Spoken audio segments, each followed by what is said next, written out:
nosotras estamos aguantando. No estamos generando mayor bienestar. Entonces, si vamos resistiendo, una oleada mayor de impuestos regresivos nos va a terminar de pesar muy fuerte.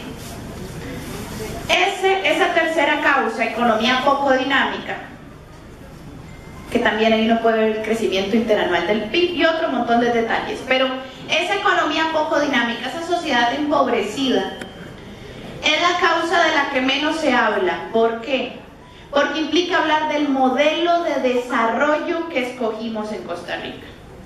Implica preguntarnos por qué después de 30 años de cierto tipo de políticas, hoy tenemos esos niveles de desempleo, esos niveles de empleo precarizado y esos niveles de pobreza y desigualdad.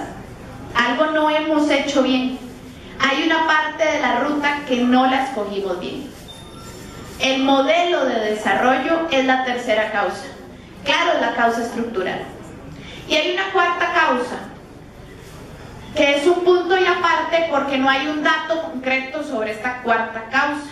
Entonces es una cuarta causa intuitiva, no se las puedo demostrar, las otras sí. La cuarta causa es la corrupción. La corrupción es una causa porque no sabemos cuánto es, ¿cierto? No hay un dato de cuánta es la corrupción en Costa Rica, ¿verdad? No sabemos cuánto es, pero si empezamos a hacer memoria y vamos sacando hacia atrás, entonces empezamos a recordar el caso del cementazo, el caso de la trocha fronteriza, el caso Isi-Alcatel, el caso Caja Fischel, y saquen cuentas, ¿verdad? Saquen cuentas de cuántos recursos perdió el Estado costarricense en actos ligados a la corrupción. Y eso es de lo que nos enteramos. Eso es lo que se llega a opinión pública, más todo lo que no vemos.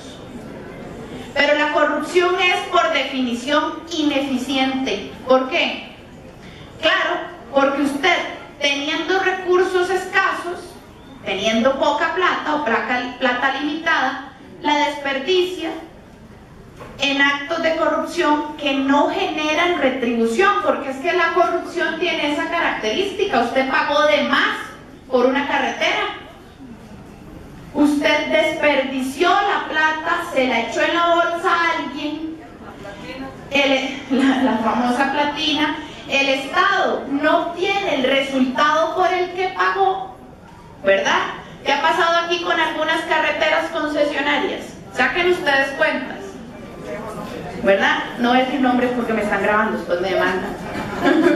Pero saquen ustedes cuentas de algunas carreteras en Costa Rica dadas en concesión por las que hemos pagado, nos las han entregado mal hechas y después ¿quién ha tenido que ir a las arreglar otra vez? El MOB, otra vez el Estado que ya había pagado por esa carretera. Entonces la corrupción no sabemos de cuánto es, pero nos dice la memoria que es muy grande y que allá hay un problema real a varios niveles y que son los más altos niveles los que están ligados a los casos más escandalosos. Esas son las causas estructurales elementales del déficit que uno puede identificar: fraude, sistema tributario regresivo, una economía empobrecida, desigual y la corrupción.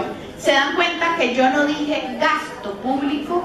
¿Se dan cuenta que no dije empleo público? Eso tiene una razón. El principal disparador del gasto, ¿cuál es? El principal disparador del gasto no son los salarios del empleado y empleada pública. Es la deuda y los intereses que pagamos por la deuda. Ese es el principal disparador del gasto en Costa Rica. Ahí están los datos del Ministerio de Hacienda, cualquiera puede verlos, son públicos. Ese es el principal disparador del gasto. No son los salarios de docentes ni de policías, que son las dos planillas más grandes del gobierno central. Y que eso también hay que recordarlo, porque permanentemente hay un discurso al que nos hemos acostumbrado. Particularmente las personas más jóvenes que nacimos en la época del neoliberalismo, y es el único discurso oficial que hemos escuchado. El discurso permanente, ¿cuál ha sido? El empleado público es el malo, es el ineficiente, es el corrupto y es la causa del problema fiscal. Pero necesitamos desglosar ese argumento para entender qué nos están diciendo y dónde está la falacia. El déficit fiscal no es de todo el sector público, es del gobierno central de la República. ¿Quién es el gobierno central? Poder Ejecutivo, Poder Legislativo, Poder Judicial, Tribunal Supremo de Elecciones, Defensoría de los Habitantes y Contraloría General de la República. Eso es lo que tiene déficit. No estamos hablando de los salarios del ICE, no estamos hablando de los salarios de Recope. El ICE o Recope pueden bajar o subir sus salarios y no afectan en absolutamente nada el déficit del gobierno central. ¿Por qué? Porque son empresas públicas. ¿Y cómo funciona una empresa? Tiene sus propios estados financieros, ¿cierto? Tiene ingresos porque vende bienes o servicios y tiene gastos en su producción o entrega de servicios. Y así se financia cualquier empresa. ¿Qué sucede con una empresa pública? ¿Cuál es la diferencia? Hay dos diferencias. Una, que debe tener motivo social, porque una empresa pública se crea por razones sociales,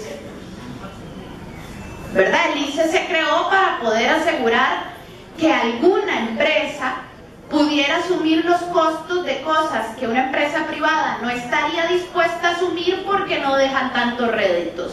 Los teléfonos públicos le generan pérdidas al ICE, no ganancias. Ninguna empresa privada estaría en disposición de darlos. ¿Cuántos teléfonos públicos de Claro Movistar han visto ustedes en Costa Rica? ¿No? Ven, las empresas públicas tienen de fondo también razones sociales. Están dispuestas a asumir una parte de pérdidas con tal de poder brindar algún bien o servicio que no siempre el mercado lo daría. O dar un bien o servicio esencial en el que más bien el mercado podría abusarse con los precios. Entonces las empresas públicas tienen razones particulares. Pero además, la otra diferencia con la empresa privada, aparte de su razón de ser, es que ¿quién es el accionista de una empresa pública? El Estado, nosotros y nosotras, ¿verdad? Somos los dueños y dueñas de las empresas públicas, porque el Estado es el accionista. Y el Estado es el que responde por la empresa pública si la empresa pública quiebra, ¿ok?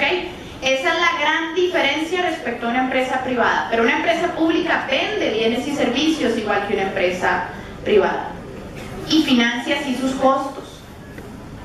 ¿Qué hace el ICE, por ejemplo? El ICE, la parte asociada a telecomunicaciones, subsidia una parte de la electricidad, porque la electricidad a veces trae más pérdidas que ganancias. Ven, entonces las empresas públicas tienen sus propias formas de funcionar. Cada empresa es un mundo, y yo les hablo del ICE por hablarles de una, pero cada empresa pública es distinta. Entonces, tienen sus propios estados financieros. Ellas pueden tener déficit o superávit que no tienen nada que ver con gobierno central. Habiendo entendido que el déficit es del gobierno central de la República, necesitamos preguntarnos, bueno, si el déficit es del gobierno central y se supone que la culpa es del empleado público del gobierno central, porque el déficit es del gobierno central, ¿cuáles son las planillas más grandes del gobierno central? Pues maestros y policías. Entonces, traduciendo el argumento que nos dan, lo que nos están diciendo es maestros y policías son los culpables del déficit. Y tendríamos que preguntarnos si eso es cierto o si no. Vámonos a revisar los salarios de los maestros y los policías, a ver si es cierto que ganan salarios de lujo. ¿Verdad? Ustedes me dirán si aquí ganan 16 millones de colones al mes como algún gerente de banco.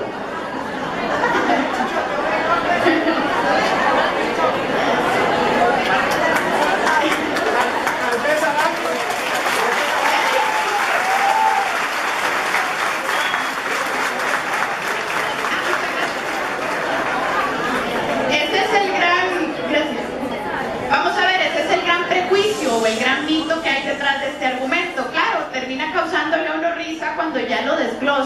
y lo lleva al punto, ¿verdad? Pero eso es lo que nos están diciendo. Lo que nos están diciendo es que si el problema fiscal es causa del empleado público y las mayores planillas del gobierno central son maestros y policías, la causa es de maestros y policías. Y ese argumento no resiste el más mínimo análisis, porque cuando uno se va y se da cuenta de cuál es el salario base de un cabo de policía o cuál es el salario base de un docente de primaria o de secundaria, de la mayor parte de las planillas se entera de que no es cierto de que sean salarios de lujo. Entonces, está difícil querer culpar al empleado público del gobierno central, es decir, a maestros y policías. Lo vuelvo a decir una y mil veces porque eso de empleado público queda como en el aire, al final no sabemos de quiénes estamos hablando. Estamos hablando principalmente de maestros y policías, que son las dos planillas más grandes. Vean si esta no es la causa, que hay un estudio del Fondo Monetario Internacional que se llama Opciones para racionalizar el gasto público en Costa Rica y que está disponible en la página web del Fondo Monetario Internacional. No es mío, no, es de uno de los organismos que ha impulsado el modelo neoclásico o neoliberal en Latinoamérica. Bueno, ese mismo organismo hace un estudio para Costa Rica y se enteran de que si yo hago las medidas más drásticas de empleo público, las más fuertes, suspensión absoluta de anualidades, congelamiento de salarios, congelamiento de pensiones, se congelan las plazas disponibles, se reduce drásticamente la dedicación exclusiva. Si yo tomo todas estas medidas, al primer año de aplicación logró un ahorro de 0.76% del PIB. 0.76. ¿Y de cuánto les dije yo que era el déficit? De 7. Ven, esa no es una causa estructural tampoco. Entonces, aunque yo le quiera dar vueltas al argumento, a ver cómo me lo creo, no puedo. Porque los datos me están diciendo que no es posible. Me están diciendo, uno, que no hay salarios de lujo en la mayor parte de esas dos planillas, en el gran grueso de esas dos planillas. Y dos, me están diciendo que si yo tomo las medidas más drásticas de empleo público, no logro cerrar nada, ni siquiera el déficit primario de ese déficit total. ¿Qué significa eso? Que esa no es una causa estructural. Podemos jugar a precarizar salarios y podemos jugar a eso para ver cómo cerramos números, pero aparte de las consecuencias sociales que eso tiene, aparte de las consecuencias sobre la calidad de vida de las personas trabajadoras y sus familias, además de eso no voy a resolver nada, porque numéricamente nunca voy a cerrar así el déficit.